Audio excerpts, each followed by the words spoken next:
welcome back to round 3. Again, we're looking at my textbook. This is the basic knowledge that you'll need in order to begin an understanding and to develop some inroads into your career, your basic skills, abilities, and attitudes that are required in today's workforce. Almost any job, anywhere, anytime. Education a waste of time is the question. And you should always be questioning. A good critical thinker is always questioning, asking the right questions, not just questions in general, but the right ones. 7 critical elements needed to fill gaps in your education that waste 5 to 10 years, tens of thousands of dollars. And I've said before, that dollar amount has probably gone up, especially in the last 4 years or so. So this needs some updating. Anyways, we talked about the overall concept of the book, my coaching, at the introduction. We looked at chapter 1, which is looking at you. Then chapter 2 gets a little more detailed about that, about you, setting goals, understanding the self, and so forth, right? So now that you've laid the foundation of the self, where do you begin? When you begin working on something, where do you begin? Well, begin at the beginning. You want to begin with you. What do you know about you? A lot of us don't know everything that we need to know about us, right? What are your basic tendencies, gifts, talents, abilities? Where do you lean? What do you do best? Are you good at organizing? Are you good at speaking? Are you good at being quiet and reflective? Are you good with your hands? Are you good with shape, shadow, and form? Are you good with reproducing in 3 dimensions, the 4-dimensional? Are you an artist? Are you an architect? Are you a builder? What do you do best? And that's where you want to focus your concentration, or concentrate your focus, or vice versa. All right. So chapter 3, now we're getting into the good stuff. This is the 14 immovable laws of success. Okay. So these are some basic core things, and we've already spoken to some of these. At the end of chapter 2, there was a list there covering most, if not all, of these elements in the list here. And the first one is pretty obvious, having a goal, a chief aim, something that you're aiming for. And you may not know exactly or specifically, but you want to do some reflecting, some brainstorming, some discussing, some exploring, some researching. And I can tell you, life happens. As you're making plans, life happens. I've been trying to get these videos together for, I was going to say 2 years, but it's probably been longer than that. I began some years ago, maybe 10. I see these old videos hanging around. I began maybe 10, 12 years ago, but I was busy, and I didn't really have the time. I had my coaching business. I was teaching 4 classes, family, and so forth. So my community responsibilities. I had a lot going on, a lot on my plate. So now things have pretty much freed up, cleared up to the point where I'm able to get into these videos. But at the same time, I sat down probably 2 years ago in the most recent version of my attempt at building these video courses. And I had problems, all kinds of problems with hardware. I bought a camera that didn't work. I bought another camera. I had a problem with making sure that I had enough of a charge on the camera to record videos. And then I realized that, just using a battery was not going to work. And I wanted to return the camera again, but because it was not bought in the United States, and that's something I should have checked on probably, it was shipped in from out of state, so I couldn't return it.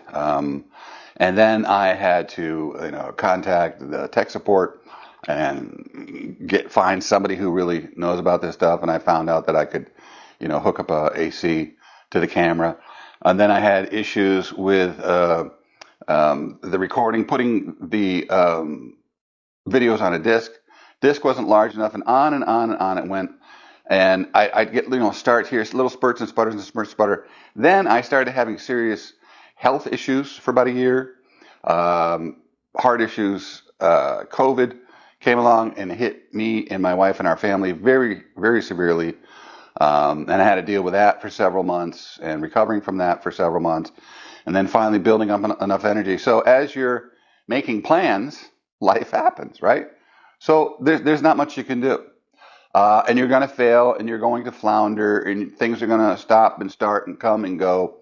And you're probably going to go down certain paths and maybe even give them a good shot. Maybe, there are several attempts that I made at building a career or doing something that was going to earn me some income, something that I was good at, something that I enjoyed doing, and so forth and so on. And some of those things didn't work out. Some of them did to a degree, some not at all. Some I had to toss within 4 or 5 years.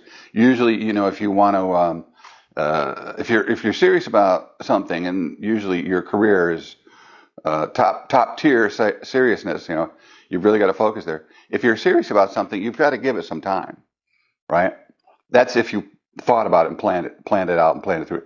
I've run into former students, former clients, sisters, friends.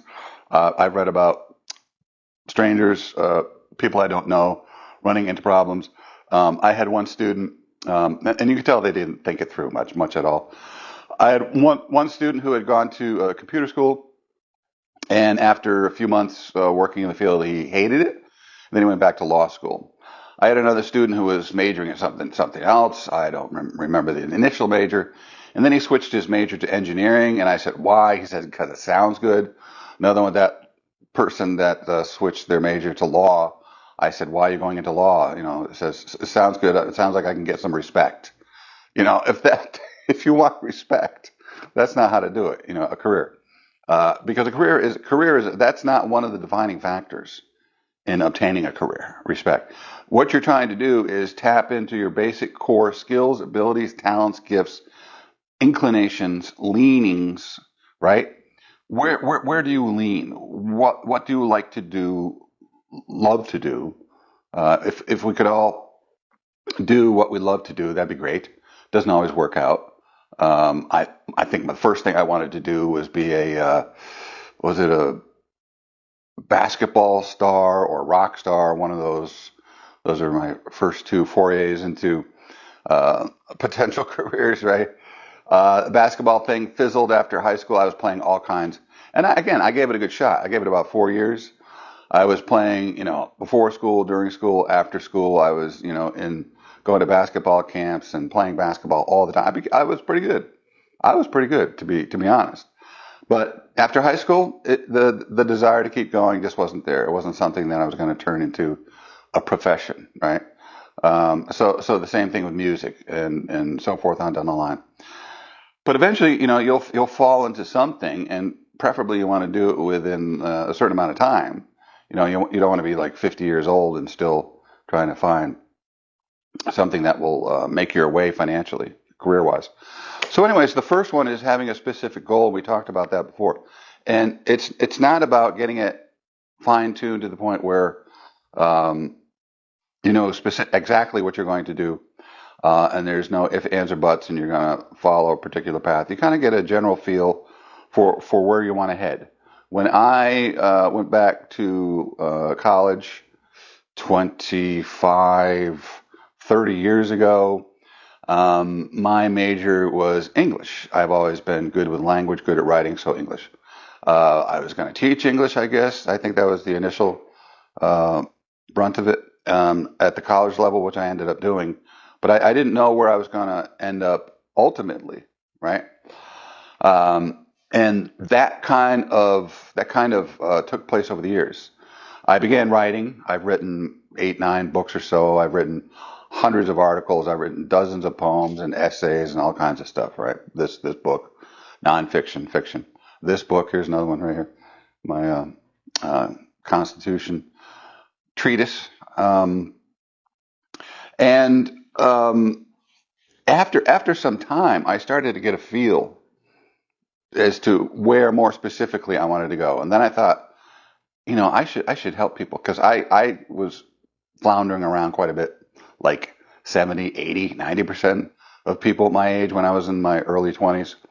And I didn't know. I went off to college, stopped, went off to college, stopped, and then finally went to work. And then that didn't work out. And, you know, went from Connecticut up to Boston. And I was working in the computer field, working as a systems programmer analyst. And I hated that. So I went into stand-up comedy, of course. That's how I ended up in LA, where I am now. And I did that for about 5 years. I was working with Bill Burr. You probably heard of him, right? Dane Cook. I don't know if he's still around. And I did that for about 5 years. But then I realized, it wasn't conducive to my needs or my mindset or what I was really willing to put up with and deal with, right? And then I ultimately realized that what I wanted to do ultimately was to write. I was writing humor for myself and others, and the stand up. I relatively enjoyed it. It was okay, but it wasn't something. It wasn't a passion again. But you don't know. There's a major difference between imagining and doing, right? So you have to get out there and try it. You can't just imagine. I want to be a professional baseball player. Well, you know what that entails? That entails about 70, 80, 90% failure, right? Um, but you have to give it a shot, you know. And I achieved a good amount of success, even in stand up. And working in Connecticut and Boston, and then I moved out to LA and was working out here for a while, doing stand up and writing for myself and others. But after a time, I said, well, I want to settle down. I'm not really into this public persona thing. I didn't want to be in the public eye. I just didn't like that environment, didn't like that feeling, didn't like that sensation. But I said, what do I really love to do? I love writing. So I'm going to go back to school and get my English degree, right? And I began writing. And then I started teaching. And I realized and I talked about this in the previous video, one of the previous videos. Once I started teaching and once I set foot on that first campus, I go, I'm home. I can feel it. I'm hanging out with my fellow nerds, right? I'm hanging out with people like myself who like to teach, who like to learn, who like to read, who like to study, who like to ponder and reflect and research and so forth and so on, right? So that's me. That's me. And I also like to entertain, obviously, and engage people and make them laugh and make them think and help them to learn and earn a living, right? So anyways, specific goals, number one. Number two is, where is number two? There is self-confidence. Self-confidence, which I pretty much had none when I was younger, zero. So how did I gain self-confidence? I started putting myself in situations where I had to prove to myself, prove my own self-worth, prove my own competence, either do it or die, crap or get off the pot, as my dad used to say. Sorry for the more sensitive people in the crowd. And that's what I did. I started finding every possible situation I could to put myself in front of people. Volunteering, we'd be out with a crowd of people and somebody would say, we need some volunteers, or we'd like some people to come up and talk or do this or whatever. I was always volunteering. And I was the last person because I was extremely shy and introverted. And as I said in one of my previous videos, I probably really didn't begin talking to people or strangers until I was in my mid-20s. Very quiet, serene, reserved, introverted, introspective, all throughout high school. I had a handful of people I talked to, and most of the time I just look at you if you're talking to me. Like, yeah, it was pretty, it was pretty sad. So I said, I got to do something, man. I got to fix this. This is not going to fly, into my adult years. So that's why I went. One of the reasons why I went into stand-up, and I began to fix that. And then I taught, I was a teacher, substitute teacher, for a couple years, I think, while I was working on my master's.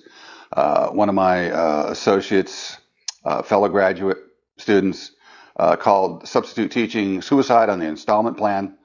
Because if you were ever a substitute teacher for high school kids, probably one of the worst. I've worked construction. I've worked some really hard jobs. That was probably one of the worst jobs I've ever had. That job will rob your soul. I'll tell you that much, right? But anyways, I struggled through that for 2 years, and that really helped me to grow as a person, someone who's willing, got to put themselves up in front of people. If you put yourself up in front of people, and I think most people need that type of skill, where you're able to put yourself in front of people and talk and speak and deal with people, one to one, small crowds, large crowd, whatever, deal with people, right? Because we're people. It's very difficult to just sit at home and never go out. That can get very depressing. It can drive you crazy. Isolation, right? So you got to deal with people, whether you want to or not. Whether you're an introvert or extrovert, doesn't matter. You've got to deal with people. So I trained myself through a lot,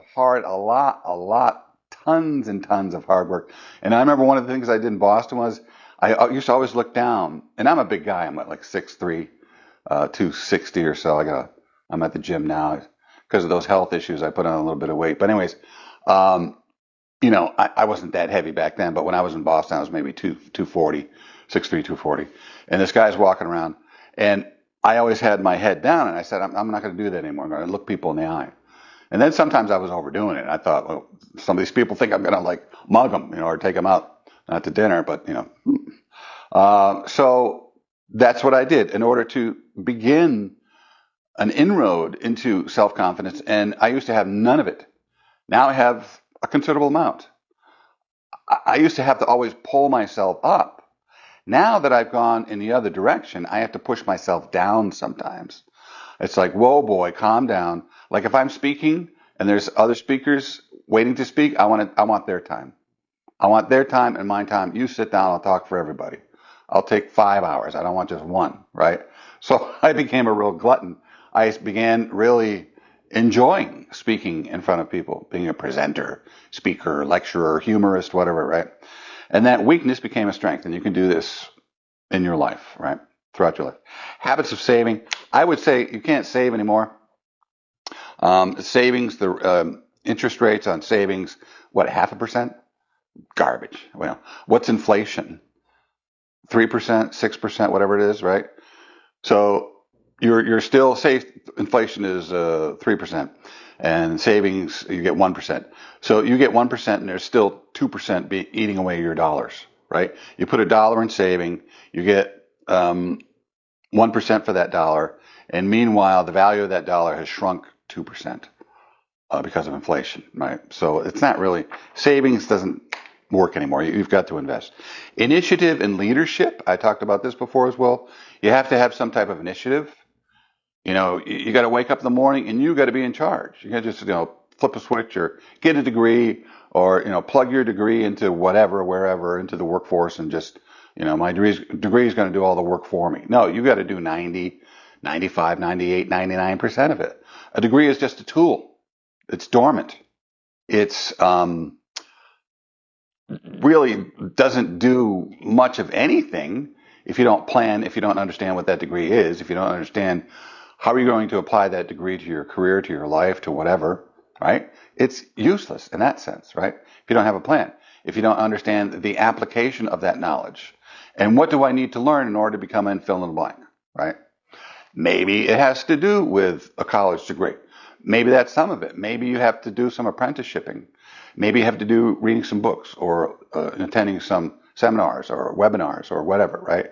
And acquiring knowledge, or maybe getting a work study job, so you require some hands-on skills and knowledge and ability. In addition to that book study, right? That's fine. So, and as I said before, leadership, everybody's a leader. If you have a pulse, if you're around people, you're a leader, right? You have you're a brother or a sister. Your brother or sister are going to be looking at you, looking up to you, either emulating you or telling you to get lost. Why don't you move out of the house? You suck. Or hey, let's hang out. I really love you, man. Really appreciate you. And you start to emulate that person, right? And it's brother, sister.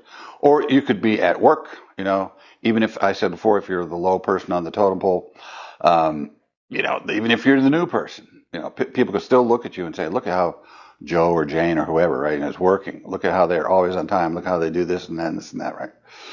So you're always in a leadership. Leadership. People often think leadership I'm going to be leading dozens, hundreds, thousands of people, into the trenches and blah. That's not really how it works. You lead by example. And you have an opportunity to be an example all the time, right?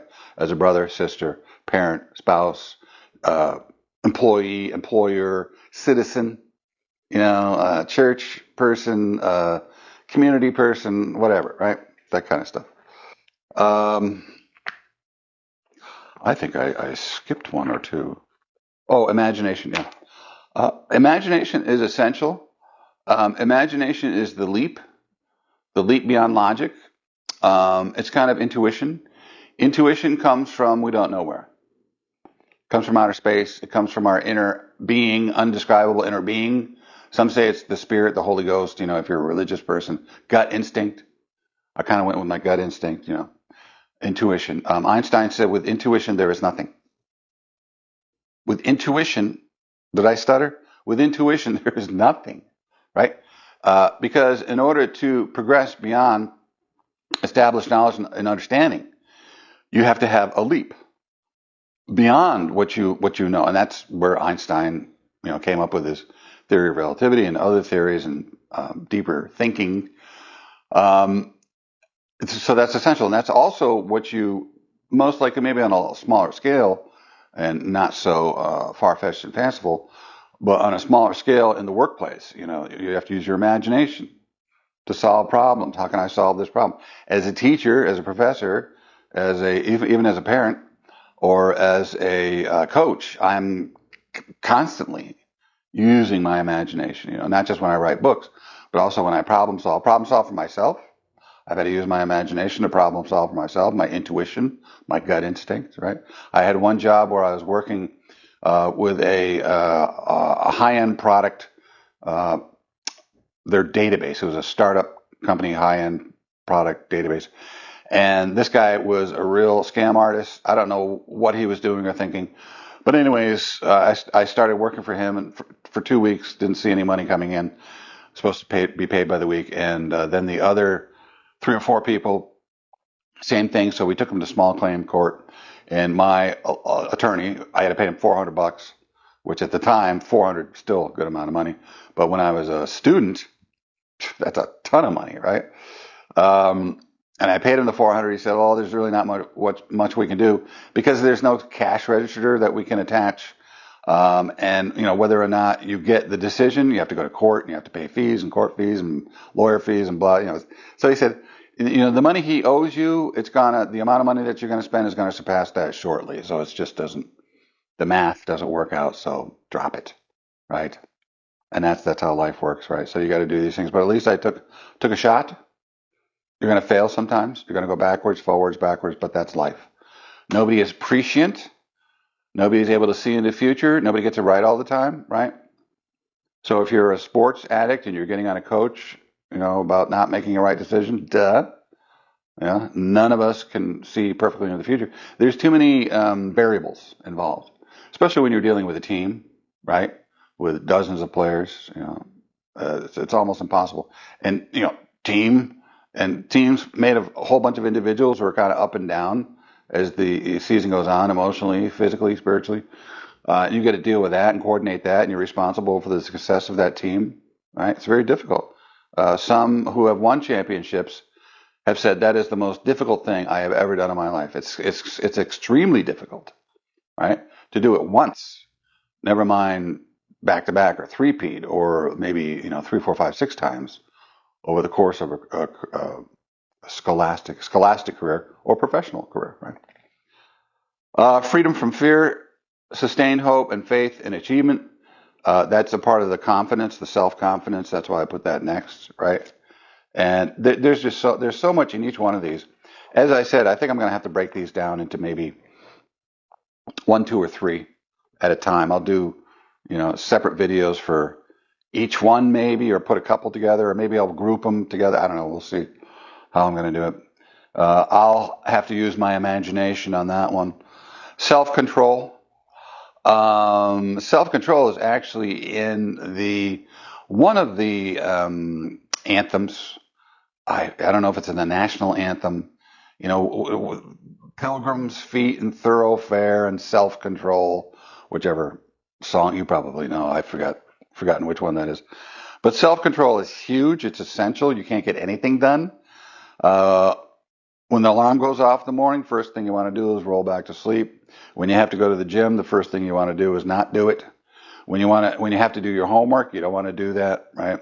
You don't want to eat right all the time. You don't want to you want to eat the crap, but you don't want to eat the good stuff. Believe me, I know. I've been there. You don't want to go to work. You don't want to stay extra hours. You don't want to do certain tasks at work that you've done dozens, hundreds, thousands of times before, and you still got to do them. And you still got to do them and do them and do them. And do them. Speaking of that, do more than you're asked. My philosophy is don't do 100%, don't do 500, don't do 1,000, go ballistic, go crazy, go nuts. What did I do? I said, you know what? I'm going to be a teacher. I'm going to be a consultant. I'm going to be a coach, life coach, career coach. I'm going to have to understand humans. So I began reading books in the various fields of study or disciplines, right? I read many of the books, theology books, many of the major texts, religious texts, because theology is nothing more than philosophy. Also, I read many books on philosophy. I read the Dhammapada, the Rig Veda, the Analects of Confucius, the Quran, the Book of Mormon, the Old and the New Testament, right, to really understand human nature and what's this religion all about. And people think, oh, your religion, you're weak, you need a crutch. We're all weak. If you think you're so strong that you can overcome death and never be sad or never be upset or distraught or terrified because of certain things that happen in your life, of certain losses, job loss, relationship loss, money loss, right? We're very vulnerable people, generally speaking. But that's not why it's not about us. Religion is not about us. That's one thing I found out. Religion is about giving. It's about forgetting the self and helping others. In that sense, I'm a very religious person because that's my core being, man. That's what I'm doing here. I love helping other people. I've been helping other people most of my adult life, and it's the most rewarding thing I've ever done, right? I even do it in my community, right? So if that's religion, sue me. Hang me by the yardarm and take me out, and I'm not talking to dinner. Do more than you're asked. So you really got to work overboard. So I've read books in the field of history, and all of these for a reason. What about this country? This is one of the greatest countries on earth, people will say. What does that mean, greatest country? Forget number one crap. It's the freest. You've got more opportunity here, and you know that's true, right? Because more people are coming here, breaking into this country, or coming to this country legally or illegally than any other country, right? Nobody's breaking into Iran or Korea or Vietnam or Colombia, right? There's not millions of people breaking into any other country in the world as much as people come and break into this country, right? Illegally or legally, right? Millions and millions a year. It's crazy. So there's got to be something of value here, and there is. There's great economic strength and there's great freedom of opportunity, right? Libertas, liberty. You're at liberty to pretty much do whatever you want, right? It's not a perfect country. It's got problems for sure. But when by comparison, relatively speaking, best by far. No argument. No argument. If you think it through, if you're a good critical thinker, honest, get rid of your biases. I know some of you are going bias, prejudice, and you're just shutting down what I'm saying or other people have said. Don't do that. That's terrible thinking. That's weak thinking. You need to be able to think clearly. You need to be able to think honestly, courageously. That's what being an American is. Being courageous, being honest, being helpful, helping others, right? Sincere, being ethical. That's what being an American is. Any mistakes that I make are for your entertainment only. Okay. So work well with others. What does that mean? Do you want to be perfectly happy and smiling all the time? No, just be yourself. You have to take yourself down a little bit. You have to think about not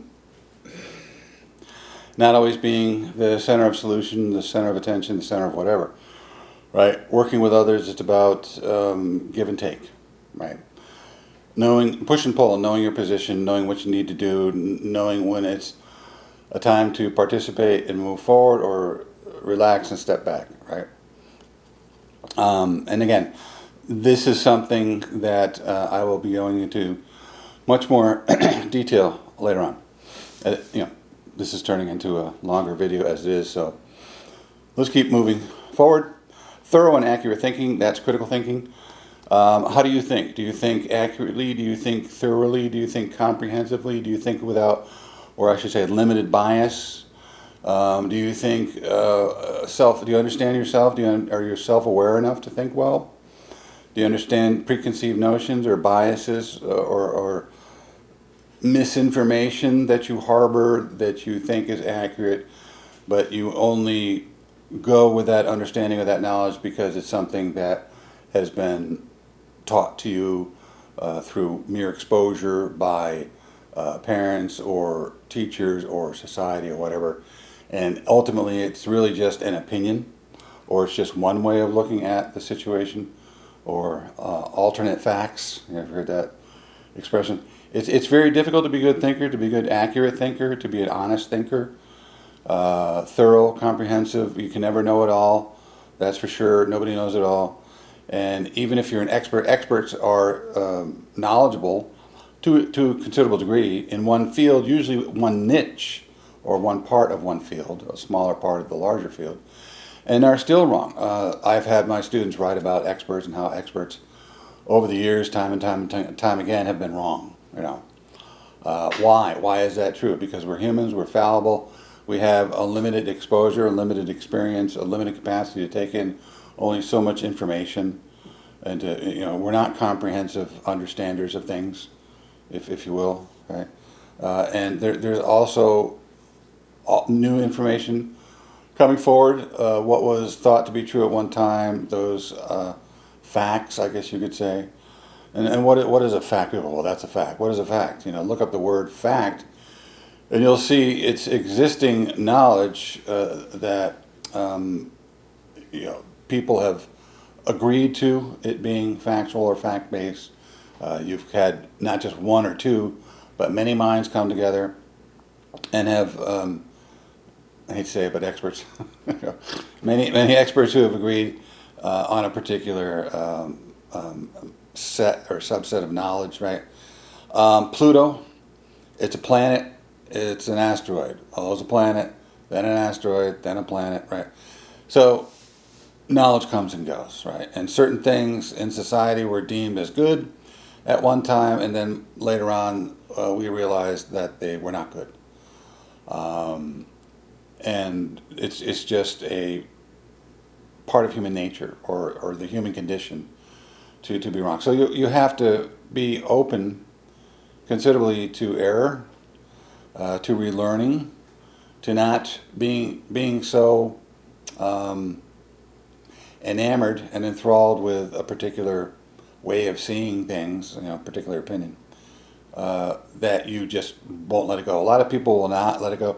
There's been case studies done in which people have been told time and time again that what they're saying or thinking or their perceptions are wrong, and there's 100 experts that disagree but 2 experts that agree with them, and there's preponderance of evidence, like in a court case at court. In order to find one guilty, you have to have a preponderance of evidence. That's not just 51%, but 60, 70, 80%. So there's a preponderance of experts who have said, and there's a lot of research out there, and there's been reconfirming research and experimentation that has gone on to prove that what you think or say or feel is wrong, but because you believe it, because you're a human and you're based in emotion and you're stubborn and you're prideful and so forth, you just continue to believe it, right? Even though it's wrong. And you ignore, even though you're not an expert or anything close to it, you ignore those hundreds of experts who are saying that you're wrong. And this has been proven to be true. You could probably think of some examples yourself in your own life or the lives of others. Thorough, accurate thinking, and again, that's not going to be perfectly, absolutely accurate and thorough, but as much as you can be within the scope of the allotted time that you have to pick up knowledge. All right? Einstein said that we only have so much time, so what we need to do is commit to memory the stuff that we use on an ongoing, regular basis, day to day, hour to hour, week to week. But the stuff that you rarely use, leave it in the books. Leave it in the reference books and look it up later. on an as-need basis, right? And that's one thing under Einstein. I think Einstein was very good. He was a very good thinker, right? Uh, I've read his books on science, but the thing that I am impressed mostly, I don't know, but impressed by, probably equally so with the science. But one of the things that I'm equally impressed by is the fact that he was a great human. He was a very honest person. He really understood the human condition. He understood its weaknesses, and he understood how to think as a human, be a human, and also be a scientist within the guise under the category of human and fallible, infinitely fallible human. And even with his theory of relativity, and he said no theory is absolute, right? No theory of relative complexity is absolute or 100% right. He said even the theories that I've come up with, I know that at some point people are going to acquire more knowledge, and what I saw or believed will no longer be true. Right. So that's true. Concentration and focus. And another thing that came to mind is that the reason why a lot of this stuff works or will work for you, these 14 immovable qualities, right, is because of the fact that you're really working on something that you love to do, right? And if you're working on something that you love to do, a lot of this is going to naturally fall in place. I've worked with certain clients. I worked with this kid from Saudi Arabia. He was in med school and he wanted to go to Harvard and he wanted to be a researcher at Harvard. And some of the suggestions that I give my clients, he was already doing. This also falls in line with thick-faced black art. It's a philosophy for learning in life, mostly in the workforce, for doing in the workforce. And the author Ching-Ning Chu states that the stuff that we need to learn or need to know is already within us, right? And we just need to start to go down the path, and that knowledge, that understanding will just come out, right? And I've seen that occur time and time again, such as the case with that client, a student from Saudi Arabia. I could see that I didn't have to give him as many suggestions as I would have to give to my other clients because he was advanced. He had already done a lot of the homework, right? So, and he knew it intuitively. There you go. There's your intuition, right? Without intuition, there is nothing. True. Concentration and focus. So how do you get something done? How do you get stuff done quickly, efficiently, effectively? You got to concentrate, you got to focus, but first you got to be motivated to do it. You're not going to concentrate and be focused doing something that you don't like to do, that you're not interested in, that you don't care about, right? You can't do it alone. You certainly need help. Coaching, fine, but you also need parents, spouse, friends, family, whomever, to help you and guide you along and poke and prod and help you through the tough times or encourage you and so forth, right? That's essential. Profiting from failure. I've seen those bumper stickers where there's a sticker of a little kid there and he's kind of like, I don't know, what is he doing? He's peeing on something. I don't know what he's peeing on. And he says, and it says failure is not an option. Well, that's true because you're going to fail, right? And the higher you want to go, the more you're going to fail. And the more you're going to fail, fantastically.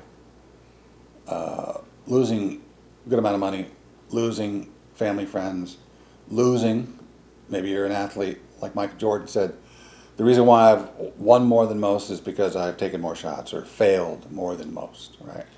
I was willing to take the risks, right?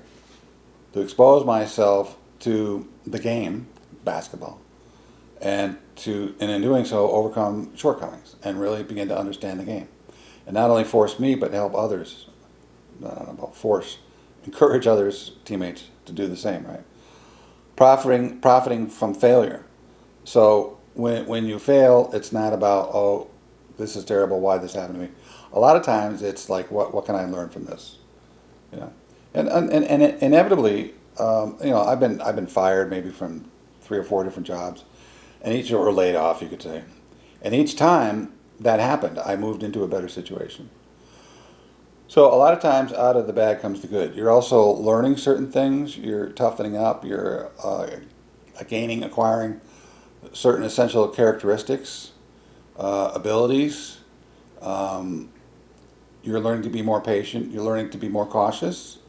You're learning to take it a little slower, to do a little more research, to be more thorough and rigorous in your research and planning before you move ahead and just take shots at things, wing it, you know. Anyways, I'll get more into that later on. Tolerance, fair treatment of others. One thing that you'll find in the world is difference, massive difference, right? A lot of people not only look different from you, but they have different religious, political experiences and backgrounds and so forth. And then there's, you know, each one of us individually is also different, right? You may have opinions about something, and just because you don't agree with somebody else doesn't necessarily mean that that person is wrong or evil or whatever. You know, well, in politics they do that. You know, if you disagree, you're evil. But you don't want to go down that route. 14. That's pretty much it for this chapter. Okay. So the next chapter we're going to get into, chapter 4, the giving of getting for optimum achievement. Right. So now we're getting to the more high-end stuff. We got into the more intangible, the more tangible, touchable stuff. You know, your background, setting your goals, understanding self, understanding your education, and then getting into some of the concepts that are going to help you achieve what you want to achieve. Now we're going for the more abstract, open-ended, philosophical elements of the process, right? The giving of getting for optimum achievement, right? And that's a good chapter, right? So we'll get into that next time. Until then, take care.